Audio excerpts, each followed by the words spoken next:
കണ്ണൂർ സർവകലാശാല അഡ്മിഷനുമായി ബന്ധപ്പെടുത്തിയിട്ടുള്ള വളരെ പ്രധാനപ്പെട്ട ഒരു വീഡിയോയിലേക്ക് ഏവർക്കും സ്വാഗതം.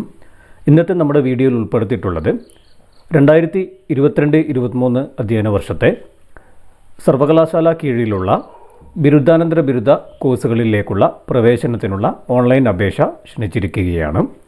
അപ്പോൾ എങ്ങനെ സ്വന്തമായിട്ട് വിദ്യാർത്ഥികൾക്ക് ഓൺലൈൻ അപേക്ഷകൾ നൽകാം, എന്തെല്ലാം കാര്യങ്ങളാണ് വിദ്യാർത്ഥികൾ അപേക്ഷകൾ നൽകുന്നതിന് മുമ്പ് സ്വീകരിക്കേണ്ടത്, മനസ്സിലാക്കേണ്ടത് എന്നിങ്ങനെയുള്ള കാര്യങ്ങളാണ് ഈ വീഡിയോയിൽ ഉൾപ്പെടുത്തിയിട്ടുള്ളത്. അതുകൊണ്ട് തന്നെ വീഡിയോ മുഴുവനായി കാണുക. വിശദമായ വീഡിയോയിലേക്ക് കടക്കുന്നതിന് മുമ്പ് നിങ്ങൾ ഇതുവരെയും ഈ ഒരു ചാനൽ സബ്സ്ക്രൈബ് ചെയ്തില്ലെങ്കിൽ സബ്സ്ക്രൈബ് ചെയ്യുക. ഇത്തരത്തിൽ അഡ്മിഷനുമായി ബന്ധപ്പെടുത്തിയിട്ടുള്ള എല്ലാതരം വിവരങ്ങളും വേഗത്തിൽ ലഭിക്കുവാൻ വേണ്ടി തൊട്ടടുത്ത് കിടക്കുന്ന ബെൽ ബട്ടൺ ക്ലിക്ക് ചെയ്തുകൊണ്ട് നോട്ടിഫിക്കേഷൻ ഓൾ എന്ന് സെറ്റ് ചെയ്തു വയ്ക്കുക. നമുക്ക് നമ്മുടെ ഇന്നത്തെ വിശദമായ വീഡിയോയിലേക്ക് കടക്കാം.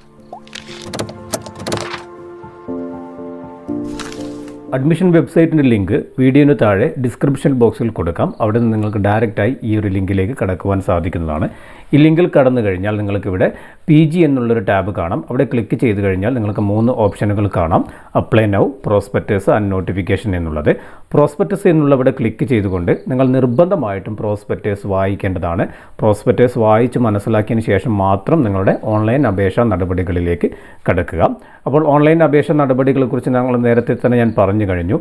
ജൂൺ 30 വരെയാണ് ഓൺലൈനായിട്ട് വിദ്യാർത്ഥികൾക്ക് അപേക്ഷകൾ നൽകുവാൻ സാധിക്കുന്നത്. SC ST PWD കാറ്റഗറിയിൽപ്പെട്ട വിദ്യാർത്ഥികൾക്ക് 270 രൂപയും മറ്റുള്ള കാറ്റഗറിയിൽപ്പെട്ട വിദ്യാർത്ഥികൾക്ക് 450 രൂപയുമാണ് ഓൺലൈൻ രജിസ്ട്രേഷൻ ഫീസ്. ഓൺലൈനായിട്ടാണ് ഫീസ് അടയ്ക്കേണ്ടത്. ഫീസ് അടച്ചതിന് ശേഷം അതിൻ്റെ റെസിപ്റ്റ് നിങ്ങൾ നിർബന്ധമായിട്ടും പ്രിൻ്റ് എടുത്ത് വയ്ക്കുക. അപ്പോൾ വിദ്യാർത്ഥികൾ അപേക്ഷകൾ നൽകുന്നതിന് മുമ്പ് വിദ്യാർത്ഥികൾ പ്രധാനമായും ശ്രദ്ധിക്കേണ്ട ചില കാര്യങ്ങൾ എന്തൊക്കെയാണെന്ന് ഓർമ്മപ്പെടുത്താം. വിദ്യാർത്ഥികൾ നിർബന്ധമായിട്ടും അവരുടെ ഡിഗ്രി സർട്ടിഫിക്കറ്റിൻ്റെ അവരുടെ റിസൾട്ടിൻ്റെ കോപ്പി കയ്യിൽ കരുതേണ്ടതാണ്. മാർക്കുകളൊക്കെ തെറ്റാതെ തന്നെ എൻ്റർ ചെയ്യേണ്ടതുണ്ട്. അതുപോലെ തന്നെ വാലിഡായ ഒരു മൊബൈൽ നമ്പർ, ഇമെയിൽ ID എന്നിവ വേണ്ടതാണ്. ആധാർ കാർഡും നിങ്ങൾ കയ്യിൽ കരുതുക.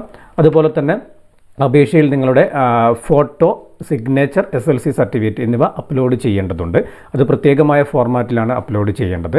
ഫോട്ടോയെ സംബന്ധിച്ചിടത്തോളം 150 px വിഡ്ത്തും 200 ഹൈറ്റുമുള്ള 40 kbയിൽ കുറഞ്ഞ JPG ഫോർമാറ്റിലുള്ളതാണ്. അതുപോലെ തന്നെ സിഗ്നേച്ചർ 150 px വിഡ്ത്തും 60 px ഹൈറ്റും ഉള്ള 40 kbയിൽ കുറഞ്ഞ JPG ഫോർമാറ്റും.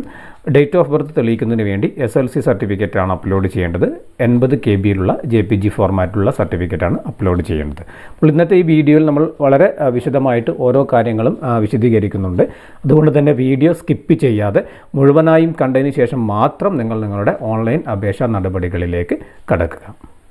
നമുക്ക് ഓൺലൈൻ ആപ്ലിക്കേഷൻ നടപടികൾ ആരംഭിക്കാം എന്ന് നമുക്ക് നോക്കാം. അതിന് വേണ്ടിയിട്ട് നമ്മുടെ അഡ്മിഷൻ വെബ്സൈറ്റിൽ കയറുക. ഇവിടെ PG എന്ന് പറയുന്ന ഒരു ടാബ് ഉണ്ട്. അവിടെ അപ്ലൈ നൗ എന്ന് പറയുന്ന ഒരു ഓപ്ഷൻ ഉണ്ട്. അവിടെ ഒന്ന് ക്ലിക്ക് ചെയ്യുമ്പോൾ ഇത്തരത്തിലുള്ള ഒരു വിൻഡോ നിങ്ങൾക്ക് ഓപ്പൺ ആയിട്ട് വരും, ഒരു കാൻഡിഡേറ്റ് ലോഗിനൊക്കെ ആയിട്ടുള്ള. അപ്പോൾ നിങ്ങൾ ഈ ഒരു പോർട്ടലിൻ്റെ ഭാഗമാകേണ്ടതുണ്ട്. അത് ആപ്ലിക്കേഷൻ നമ്പർ, നിങ്ങൾക്കൊരു പാസ്വേഡും നിങ്ങൾക്കൊരു ആപ്ലിക്കേഷൻ നമ്പർ കിട്ടും. അതിനുശേഷം നിങ്ങളൊരു പാസ്വേഡ് സെറ്റ് ചെയ്യണം. അതിനുശേഷമാണ് നിങ്ങൾക്ക് ഇത്തരത്തിൽ കാൻഡിഡേറ്റ് ലോഗിൻ ചെയ്യുവാൻ പറ്റുന്നത്. അപ്പോൾ ആദ്യമായിട്ട് രജിസ്റ്റർ ചെയ്യുന്ന വിദ്യാർത്ഥികൾ ചെയ്യേണ്ടത് ക്യാപ്പ് രജിസ്ട്രേഷൻ ക്ലിക്ക് ഹിയർ എന്ന് പറയുന്ന ഇവിടെ ഒന്ന് ക്ലിക്ക് ചെയ്യുക. അവിടെ ക്ലിക്ക് ചെയ്യുമ്പോൾ നിങ്ങൾക്ക് ഇത്തരത്തിലുള്ള ഒരു വിൻഡോ ഓപ്പൺ ആയിട്ട് വരും. ഇവിടെ നിങ്ങളുടെ ബേസിക് ആയ കുറേ കാര്യങ്ങളാണ് കൊടുക്കാനുള്ളത്. ഓരോ കാര്യങ്ങളും നിർബന്ധമായിട്ടും ശ്രദ്ധിച്ചിട്ട് കൊടുക്കുക വിദ്യാർത്ഥികൾ. പല കാര്യങ്ങളും പിന്നീട് നമ്മൾക്ക് എഡിറ്റ് വരുത്തുവാൻ സാധിക്കുന്നതല്ല. അതുകൊണ്ട് തന്നെ വിദ്യാർത്ഥികൾ ആ കാര്യങ്ങളിലേക്ക് പ്രത്യേകം ശ്രദ്ധിക്കുക. അതുപോലെ തന്നെ നിങ്ങളുടെ ഗ്രേഡ്, മാർക്ക്, ഈ കാര്യങ്ങളിലേക്ക് വളരെയധികം ശ്രദ്ധയോടുകൂടി നിങ്ങൾ കൊടുക്കുവാൻ ശ്രദ്ധിക്കുക. അതല്ലെങ്കിൽ നിങ്ങളുടെ അഡ്മിഷനെ തന്നെ അത് ബാധിക്കുന്നതായിരിക്കും. അപ്പോൾ നമുക്ക് ഓരോ കാര്യങ്ങളും നോക്കാം. ഇവിടെ ഇത് നിങ്ങൾക്കൊരു അപ്ലിക്കേഷൻ നമ്പർ പ്രോസസ്സ് ചെയ്യേണ്ട ഫോമാണ്. നിങ്ങൾക്കൊരു അപ്ലിക്കേഷൻ നമ്പർ ജനറേറ്റ് ചെയ്യാനുള്ള ഫോമാണിത്. അപ്പോൾ അതിൽ നിങ്ങളുടെ ആപ്ലിക്കൻ്റിൻ്റെ പേര് കൊടുക്കുക, നിങ്ങളുടെ പേര് കൊടുക്കുക, date of birth, mobile number, അതുപോലെ തന്നെ സെലക്ട് ജെൻഡർ, നിങ്ങളുടെ ജെൻഡർ സെലക്ട് ചെയ്യുക, നിങ്ങളുടെ ആധാർ നമ്പർ കൊടുക്കുക. അതുപോലെ തന്നെ സെലക്ട് ഫീ കാറ്റഗറി, നിങ്ങൾ ജനറൽ അല്ലെങ്കിൽ SCBC ആണെങ്കിൽ അത് സെലക്ട് ചെയ്യുക. അപ്പോൾ ഓട്ടോമാറ്റിക്കലി അവിടെ ഫീ ഡിസ്പ്ലേ ചെയ്യുന്നതായിട്ട് കാണും. SC ST വിദ്യാർത്ഥികളാണ് SC ST എന്ന് സെലക്ട് ചെയ്യുക. അപ്പോൾ അവിടെ 100 രൂപ എന്നുള്ളത് ഡിസ്പ്ലേ ചെയ്യുന്നതായിട്ട് കാണും. അടുത്തായിട്ട് നിങ്ങൾ കൊടുക്കേണ്ടത് ബ്ലൈൻഡ്, ഡെഫ്, ഈ പറയുന്ന കാര്യങ്ങളാണ്. നിങ്ങൾ PWD കാറ്റഗറിയിൽപ്പെട്ട വിദ്യാർത്ഥികളാണെങ്കിൽ മാത്രം ഇവിടെ S കൊടുക്കുക. അതല്ല അതല്ലെങ്കിൽ നിങ്ങൾ അവിടെ നോ എന്ന് കൊടുക്കുക. പിന്നീട് ഇവിടെ നിങ്ങളുടെ വാലിഡായ മെയിൽ ഐ ഡി ടൈപ്പ് ചെയ്യുക. അതിനുശേഷം നിങ്ങൾ ഏത് യൂണിവേഴ്സിറ്റിയിലാണ് ഈ പറയുന്ന ബിരുദ കോഴ്സുകൾ കംപ്ലീറ്റ് ചെയ്തത്, BA, BSc, BCom കോഴ്സുകൾ ഏത് യൂണിവേഴ്സിറ്റിയിലാണ് കംപ്ലീറ്റ് ചെയ്തത് എന്നുള്ളതാണ് ഇവിടെ ചോദിക്കുന്നത്. അപ്പോൾ നിങ്ങളുടെ ബിരുദ കോഴ്സുകൾ കംപ്ലീറ്റ് ചെയ്ത യൂണിവേഴ്സിറ്റി നിങ്ങൾക്ക് സെലക്ട് ചെയ്യാൻ വേണ്ടി പറ്റും. അപ്പോൾ കണ്ണൂർ ആണെങ്കിൽ കണ്ണൂർ, കാലിക്കറ്റ്, MG, കേരള, കൊച്ചിൻ യൂണിവേഴ്സിറ്റി എന്നീ പറയുന്ന യൂണിവേഴ്സിറ്റികൾ നിങ്ങൾക്ക് ഇവിടെ നിന്ന് സെലക്ട് ചെയ്യാൻ വേണ്ടി പറ്റും. നിങ്ങൾ യൂണിവേഴ്സിറ്റി ഏതാണ് അത് സെലക്ട് ചെയ്യുക. അതുപോലെ തന്നെ year of admission to UG programme. UG programme നിങ്ങൾ എപ്പോഴാണ് അഡ്മിഷൻ എടുത്തത് എന്നുള്ളതാണ്. UG പ്രോഗ്രാമുമായിട്ട് അഡ്മിഷൻ എടുത്ത ഇയർ ആണ് നിങ്ങൾ ഇവിടെ കൊടുക്കേണ്ടത്. അതുപോലെ തന്നെ UG പ്രോഗ്രാം പാസ്സായ വർഷമാണ് നിങ്ങൾ കൊടുക്കേണ്ടത്. അതും നിങ്ങൾ സെലക്ട് ചെയ്യുക. ഇപ്പോൾ പാസ്സായ വിദ്യാർത്ഥികളാണെങ്കിൽ 2021 എന്ന് സെലക്ട് ചെയ്താൽ മതിയാകും. അതിനുശേഷം വിദ്യാർത്ഥികൾ പ്രത്യേകമായി ശ്രദ്ധിക്കേണ്ട ഒരു കാര്യമാണ് ഒരു പാസ്വേഡ് സെറ്റ് ചെയ്യുക എന്നുള്ളത്. അപ്പോൾ പാസ്വേഡ് സെറ്റ് ചെയ്യുമ്പോൾ വിദ്യാർത്ഥികൾ പ്രത്യേകമായിട്ടും ശ്രദ്ധിക്കണം. കാരണം നിങ്ങൾക്ക് ഓർത്ത് വെക്കാൻ പറ്റുന്ന വാലിഡായ ഒരു പാസ്വേഡാണ് നിങ്ങൾ സെറ്റ് ചെയ്യേണ്ടത്. അതിൽ 8 ക്യാരക്ടർ വേണം, ഒരു സ്പെഷ്യൽ ക്യാരക്ടർ വേണം, ഒരു അപ്പർ കേസ് വേണം, ഒരു നമ്പർ വേണം. അപ്പോൾ അത്തരത്തിൽ നിങ്ങളുടെ ഒരു പാസ്വേഡ് ഇവിടെ സെറ്റ് ചെയ്യുക. വീണ്ടും ആ പാസ്വേഡ് ഒന്നുകൂടി ഇവിടെ കൺഫേം ചെയ്യാൻ വേണ്ടി കൊടുക്കുക. ആ പാസ്വേഡ് ഒരു പേപ്പറിലോ അല്ലെങ്കിൽ സ്ക്രീൻഷോട്ട് എടുത്ത് വെക്കുക ചെയ്യുക. അതിനുശേഷം നിങ്ങൾ ഏറ്റവും അവസാനമായിട്ട് സബ്മിറ്റ് എന്നൊരു ബട്ടൺ കാണാം. അവിടെ സബ്മിറ്റ് എന്ന് നിങ്ങൾ ക്ലിക്ക് ചെയ്യുക. അപ്പോൾ നിങ്ങൾക്കൊരു ആപ്ലിക്കേഷൻ നമ്പർ ജനറേറ്റഡ് ഫോം കിട്ടും. ഒരു ആപ്ലിക്കേഷൻ നമ്പർ ലഭിക്കുന്നതായിരിക്കും. ആപ്ലിക്കേഷൻ നമ്പർ ലഭിച്ചു കഴിഞ്ഞാൽ നിങ്ങൾ ആപ്ലിക്കേഷൻ നമ്പറും നിങ്ങൾ നേരത്തെ ക്രിയേറ്റ് ചെയ്ത പാസ്വേഡ് ഉപയോഗിച്ചുകൊണ്ട് നിങ്ങൾ സൈൻ ഇൻ ചെയ്യേണ്ടതാണ്. പിന്നീട് നിങ്ങൾ അവിടെയാണ് ബാക്കിയുള്ള കാര്യങ്ങളൊക്കെ ചെയ്യേണ്ടത്. അപ്പോൾ വിദ്യാർത്ഥികൾ ശ്രദ്ധിക്കുക, നിങ്ങളുടെ മൊബൈൽ ഫോണിൽ നേരത്തെ കൊടുത്ത നമ്പറിലേക്ക് നിങ്ങൾക്ക് ഒരു മെസ്സേജ് വരും. അതിൽ നിങ്ങളുടെ ആപ്ലിക്കേഷൻ നമ്പറും അതുപോലെ തന്നെ നിങ്ങൾ നേരത്തെ സെറ്റ് ചെയ്ത പാസ്വേഡും ഉണ്ടായിരിക്കുന്നതാണ്. അവ ഉപയോഗിച്ചുകൊണ്ട് നിങ്ങൾ ഇവിടെ സൈൻ ഇൻ ചെയ്ത് ബാക്കിയുള്ള അക്കാദമിക് ഡീറ്റെയിൽസ് അതുപോലെ തന്നെ നിങ്ങളുടെ പേഴ്സണൽ ഡീറ്റെയിൽസ്, ഫോട്ടോ അപ്ലോഡ് ചെയ്യൽ, അതുപോലെ തന്നെ ഫീ പേയ്മെന്റ്, ഈ പറയുന്ന കാര്യങ്ങളൊക്കെ നമ്മൾ പിന്നീടാണ് ചെയ്യുന്നത്. അപ്പോൾ ഇത് സൈൻ ഇൻ ചെയ്യുന്നതിന് മുമ്പായിട്ട് വിദ്യാർത്ഥികൾ ചില കാര്യങ്ങൾ നേരത്തെ റെഡിയാക്കി വെക്കണം. അതായത് നമ്മൾക്കൊരു ഫോട്ടോ ഇതിൽ അപ്ലോഡ് ചെയ്യേണ്ടതുണ്ട്. അതിന്റെ സ്പെസിഫിക്കേഷൻ 150 px വിഡ്ത്തും അതുപോലെ തന്നെ 200 px ഹൈറ്റുമുള്ള 40 KB കുറഞ്ഞ JPG ഫോർമാറ്റുള്ള ഫോട്ടോ നിങ്ങൾ തയ്യാറാക്കി വെക്കണം. അതുപോലെ തന്നെ സിഗ്നേച്ചറും 150 px വിഡ്ത്ത് 60 px ഹൈറ്റുമുള്ള 40 KB കുറഞ്ഞ JPG ഫോർമാറ്റുള്ള സിഗ്നേച്ചറും റെഡിയാക്കി വെക്കുക. ഇത്തരം കാര്യങ്ങൾ നമ്മുടെ ഫോട്ടോയും സിഗ്നേച്ചറൊക്കെ റെഡിയാക്കാനുള്ള നമുക്ക് ഓൺലൈൻ വഴി തന്നെ ചെയ്യാം. അതുമായി ബന്ധപ്പെടുത്തിയിട്ടുള്ള വീഡിയോ നമ്മുടെ ചാനലിൽ തന്നെ നേരത്തെ അപ്ലോഡ് ചെയ്തതാണ്. ആ സൈറ്റിന്റെ അഡ്രസ്സും കൂടി നമ്മുടെ വീഡിയോന് താഴെ ഞാൻ അവിടെ ഡിസ്ക്രിപ്ഷനിൽ കൊടുക്കാം. അതുപോലെ തന്നെ SLC സർട്ടിഫിക്കറ്റ് ഏജ് പ്രൂഫായിട്ട് നിങ്ങൾക്ക് അപ്ലോഡ് ചെയ്യേണ്ടതുണ്ട്. അപ്പോൾ ഫോട്ടോ, സിഗ്നേച്ചർ, SLC ഈ 3 കാര്യങ്ങളാണ് നിങ്ങൾ ഇതിൽ അപ്ലോഡ് ചെയ്യേണ്ടത്. SLC സർട്ടിഫിക്കറ്റിന്റെ സ്പെസിഫിക്കേഷൻ എന്ന് പറയുന്നത് 80 KB കുറഞ്ഞ JPG ഫോർമാറ്റിലായിരിക്കണം. അപ്പോൾ ഈ 3 കാര്യങ്ങൾ, 3 സർട്ടിഫിക്കറ്റുകൾ നിങ്ങൾ ആ സ്പെസിഫിക്കേഷനിലേക്ക് റെഡിയാക്കിയതിന് ശേഷം മാത്രം നിങ്ങൾ ഇവിടെ നിങ്ങളുടെ ആപ്ലിക്കേഷൻ നമ്പറും പാസ്വേഡ് മേടിച്ചുകൊണ്ട് സൈൻ ഇൻ കൊടുത്താൽ മതിയാകും. അങ്ങനെ സൈൻ ഇൻ കൊടുക്കുമ്പോൾ നിങ്ങൾക്ക് ഇത്തരത്തിലുള്ള ഒരു വിൻഡോയിലേക്കാണ് പോകുന്നത്. നമ്മുടെ രണ്ടാമത്തെ സ്റ്റെപ്പായ നമ്മുടെ പേയ്മെന്റുമായി ബന്ധപ്പെടുത്തിയിട്ടുള്ള കാര്യമാണ്. അപ്പോൾ ഇവിടെ നിന്ന് നിങ്ങൾക്ക് നിങ്ങളുടെ ATM കാർഡ്, ഡെബിറ്റ് കാർഡോ ക്രെഡിറ്റ് കാർഡോ ഉപയോഗിച്ചുകൊണ്ട് നിങ്ങൾക്ക് നിങ്ങളുടെ പേയ്മെന്റ്, രജിസ്ട്രേഷൻ ഫീ അടയ്ക്കുവാൻ സാധിക്കുന്നതാണ്. അപ്പോൾ ഞാൻ നേരത്തെ രജിസ്ട്രേഷൻ ഫീയുമായി ബന്ധപ്പെടുത്തിയിട്ടുള്ള എമൗണ്ട് ഒക്കെ നമ്മൾ നേരത്തെ പറഞ്ഞതാണ്. ഈ കാര്യങ്ങളൊക്കെ വായിച്ചു നോക്കിയതിന് ശേഷം ഏറ്റവും താഴെയുള്ള ഇവിടെ ടിക്ക് ചെയ്തിട്ട് ഇവിടെ മേക്ക് പേയ്മെന്റ് എന്ന് പറയുന്ന ബട്ടണിൽ ക്ലിക്ക് ചെയ്യുക. അങ്ങനെ ക്ലിക്ക് ചെയ്യുമ്പോൾ നിങ്ങൾക്ക് പുതിയൊരു വിൻഡോയിലേക്ക് പോകാൻ പറ്റും. അവിടെ നിങ്ങളുടെ പേയ്മെന്റ് നടപടികൾ പൂർത്തീകരിക്കാൻ സാധിക്കുന്നതാണ്. പേയ്മെന്റ് നടപടികൾ പൂർത്തീകരിക്കുമ്പോൾ പ്രത്യേകം ശ്രദ്ധിക്കുക, ചില കാര്യങ്ങൾ പറയുന്നുണ്ട്. നിങ്ങൾ പേജ് ക്ലോസ് ചെയ്യാൻ പാടില്ല, റിഫ്രഷ് ചെയ്യാൻ പാടില്ല, ബാക്ക് ബട്ടൺ ക്ലിക്ക് ചെയ്യാൻ പാടില്ല. ഈ കാര്യങ്ങളൊന്നും നിങ്ങൾ ചെയ്യാൻ പാടില്ല. കുറച്ച് വെയിറ്റ് ചെയ്ത് വേണം നിങ്ങൾ ഈ കാര്യങ്ങൾ ചെയ്യുവാൻ വേണ്ടിയിട്ട്. അതുപോലെ തന്നെ അതിന്റെ പ്രിന്റ് ഔട്ട് നിങ്ങൾ നിർബന്ധമായിട്ടും എടുത്തു വെക്കേണ്ടതാണ്. കാരണം അത് അഡ്മിഷന്റെ സമയത്ത് നമ്മൾക്ക് ഹാജരാക്കേണ്ട രേഖകളിൽ ഒരു പ്രധാനപ്പെട്ട രേഖയുമാണ്. അപ്പോൾ ഈ പേയ്മെന്റ് നടപടികൾ പൂർത്തീകരിക്കുക. പേയ്മെന്റ് നടപടികൾ പൂർത്തീകരിച്ചു കഴിഞ്ഞാൽ നമ്മൾ മൂന്നാമത്തെ സ്റ്റെപ്പിലേക്കാണ് പോകുന്നത്. മൂന്നാമത്തെ സ്റ്റെപ്പിൽ നമ്മുടെ പേഴ്സണൽ ഡീറ്റെയിൽസ് എൻറ്റർ ചെയ്യുക എന്നുള്ളതാണ് വിദ്യാർത്ഥികൾ ചെയ്യേണ്ടത്. നിങ്ങളുടെ പേര്, ഡേറ്റ് ഓഫ് ബർത്ത്, ഈ പറയുന്ന ഒരുപാട് കാര്യങ്ങളാണ്. അതൊക്കെ കൃത്യമായി തന്നെ വിദ്യാർത്ഥികൾ കൊടുക്കുക. നിങ്ങളുടെ gender, nationality, parent, guardian name, contact number, land phone ഉണ്ടെങ്കിൽ അത്, അതുപോലെ തന്നെ നിങ്ങൾ ഈ പറയുന്ന district, taluk, post office, pincode, ഈ പറയുന്ന കാര്യങ്ങളൊക്കെ നിങ്ങൾ ബേസിക് ആയ നിങ്ങളുടെ പേഴ്സണൽ ഡീറ്റെയിൽസ് ആണ് എൻട്രി ചെയ്യേണ്ടത്. അതാണ് മൂന്നാമത്തെ സ്റ്റെപ്പിൽ പറയുന്നത്. അതുപോലെ തന്നെ അതിൽ വളരെ പ്രധാനപ്പെട്ട ഒരുപാട് കാര്യങ്ങൾ ചോദിക്കുന്നുണ്ട്. നിങ്ങളുടെ റിസർവേഷൻ കാറ്റഗറിയുമായി ബന്ധപ്പെടുത്തിയിട്ടുള്ള കാര്യങ്ങളൊക്കെയാണ്. അത് നിർബന്ധമായിട്ടും ശ്രദ്ധിച്ചു കൊടുക്കുക. എന്നെങ്കിൽ പോലെ നിങ്ങൾക്ക് റിസർവേഷൻ ലഭിക്കുകയുള്ളൂ. അപ്പോൾ അത് നമുക്ക് വിശദമായിട്ട് നോക്കാം. കാറ്റഗറിയിൽ നിങ്ങൾ കാറ്റഗറി കൊടുക്കണം. അപ്പോൾ അവിടെ ഈ പറയുന്ന രീതിയിൽ ഫോർവേഡ് കമ്മ്യൂണിറ്റി ആണെങ്കിൽ അവിടെ ജനറൽ എന്നുള്ളതാണ് സെലക്ട് ചെയ്യേണ്ടത്. അതല്ല ഈഴവ, തീയ, ബില്ലവ, അതുപോലെ തന്നെ മറ്റ് അതർ ബാക്ക്വേർഡ് ഹിന്ദു ഈ പറയുന്നവരൊക്കെ അവിടെ SC/BC ആണ് സെലക്ട് ചെയ്യേണ്ടത്. അപ്പോൾ അവിടെ പ്രത്യേകമായിട്ട് ഓപ്ഷൻ വരും. ഈഴവ തീയ ബില്ലവ ആണെങ്കിൽ സെലക്ട് ചെയ്യേണ്ടത് SC/BC ഈഴവ തീയ ബില്ലവ എന്നുള്ള കാറ്റഗറിയും, അതുപോലെ തന്നെ അതർ ബാക്ക്വേർഡ് ഹിന്ദു അതായത് മണിയാണി ഈ പറയുന്ന ഒരുപാട് കാസ്റ്റുകളുണ്ട്, അവരാണെങ്കിൽ SC/BC OBH എന്നുള്ളതാണ് സെലക്ട് ചെയ്യേണ്ടത്. അതുപോലെ തന്നെ മുസ്ലിം കാറ്റഗറി ആണെങ്കിൽ അവിടെ SC/BC മുസ്ലിം എന്ന് തന്നെയാണ് സെലക്ട് ചെയ്യേണ്ടത്. SC/ST വിദ്യാർത്ഥികളാണെങ്കിൽ SC വിദ്യാർത്ഥികളിൽ SC എന്നും ST വിദ്യാർത്ഥികൾ ST എന്നും സെലക്ട് ചെയ്യുക.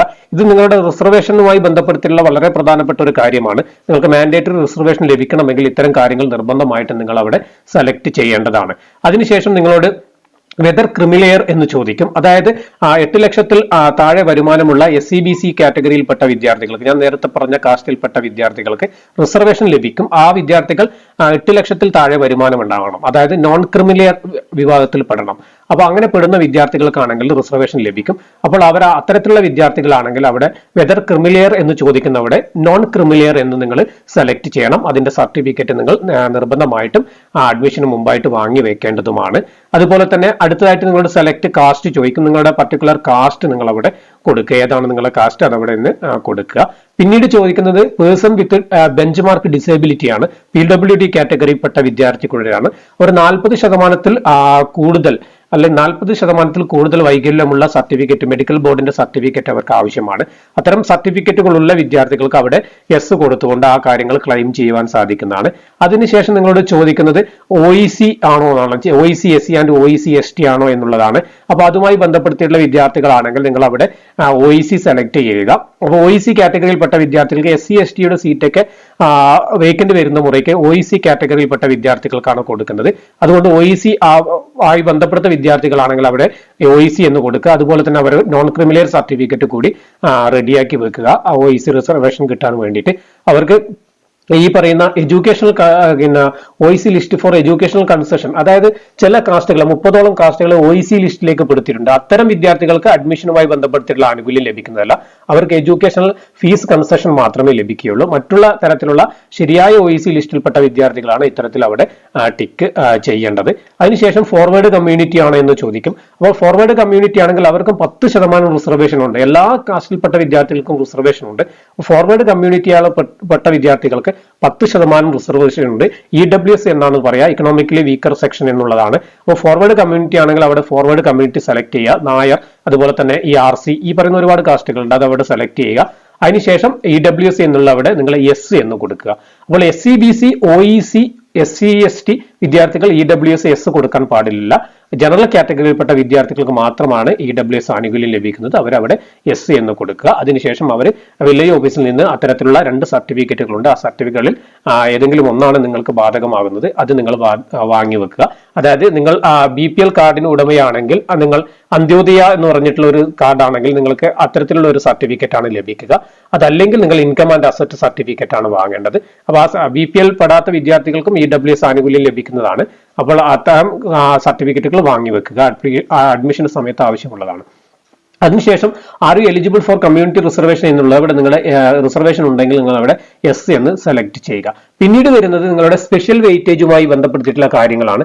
NCC NSS ഈ പറയുന്ന കാര്യങ്ങളൊക്കെ 15 മാർക്ക് ഈ പറയുന്ന രീതിയിൽ ബോണസ് മാർക്കൊക്കെ ഡിഗ്രിക്കുള്ളത് പോലെ തന്നെ അത്രയും മാർക്ക് ഇല്ലെങ്കിലും ഇത്ര പെർസെൻറ്റേജ് മാർക്ക് PGക്കും ഉണ്ട്. അപ്പോൾ NSS നിങ്ങൾ ഡിഗ്രി തലത്തിലുള്ളതായിരിക്കണം. അതുപോലെ തന്നെ NCCയുമായി ബന്ധപ്പെട്ട കാര്യങ്ങൾ നിങ്ങൾക്ക് ഉണ്ടായിരിക്കണം. അത്തരത്തിൽ വിദ്യാർത്ഥികൾ മാത്രം സ്പെഷ്യൽ വെയിറ്റേജിൽ S കൊടുത്താൽ മതിയാകും. പിന്നീട് നിങ്ങളുടെ റിസർവേഷൻ നോമിനിയുമായി ബന്ധപ്പെട്ടുള്ള കാര്യങ്ങളാണ്. അതൊക്കെ നമ്മളെ സാധാരണ രീതിയിൽ ബാധിക്കാറില്ല.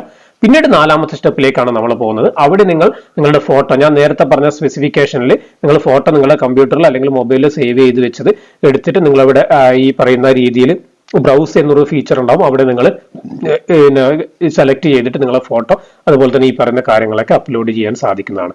അതിനുശേഷം 5ാമത്തെ സ്റ്റെപ്പിലേക്ക് നമ്മൾ പോകും. അവിടെയാണ് അക്കാദമിക് പ്രൊഫൈൽ രജിസ്ട്രേഷൻ. ഈ കാര്യങ്ങൾ പ്രത്യേകിച്ച് വിദ്യാർത്ഥികൾ ശ്രദ്ധിക്കുക. നിങ്ങളുടെ മാർക്കും ഗ്രേഡും ഈ കാര്യങ്ങളൊക്കെ നിർബന്ധമായിട്ടും കറക്റ്റായി തന്നെ കൊടുക്കുക. എന്തെങ്കിലും തരത്തിലുള്ള സംശയങ്ങൾ ഉണ്ടെങ്കിൽ യൂണിവേഴ്സിറ്റി വിളിച്ചിട്ട് അത് കൺഫേം ചെയ്തതിന് മാത്രം നിങ്ങളുടെ മാർക്കും ഗ്രേഡും കാര്യങ്ങളൊക്കെ കൊടുക്കുക. അപ്പോൾ അവിടെ യൂണിവേഴ്സിറ്റി സെലക്ട് ചെയ്യാനുണ്ട്. നിങ്ങൾ ഏത് യൂണിവേഴ്സിറ്റി ആ യൂണിവേഴ്സിറ്റി സെലക്ട് ചെയ്യുക. കേരള, MG, കാലിക്കറ്റ് ഈ പറഞ്ഞ ഒരുപാട് യൂണിവേഴ്സിറ്റികളുണ്ട്. ഇനി നിങ്ങൾക്ക് സെലക്ട് ചെയ്യാൻ നിങ്ങളുടെ യൂണിവേഴ്സിറ്റി ആ സെലക്ട് ചെയ്യുന്നതിൽ ഡ്രോപ്പ് ബോക്സിൽ വരുന്നില്ലെങ്കിൽ നിങ്ങളവിടെ അതർ എന്ന് കൊടുത്താൽ മതിയാകും. അതുപോലെ തന്നെ നിങ്ങളുടെ പ്രോഗ്രാം സെലക്ട് ചെയ്യുക. ഡിഗ്രി പ്രോഗ്രാം ഏതാണെന്ന് നിങ്ങൾ സെലക്ട് ചെയ്യുക. അതിൽ ഓരോ പ്രോഗ്രാം ഉണ്ടാവും, അത് സെലക്ട് ചെയ്യുക.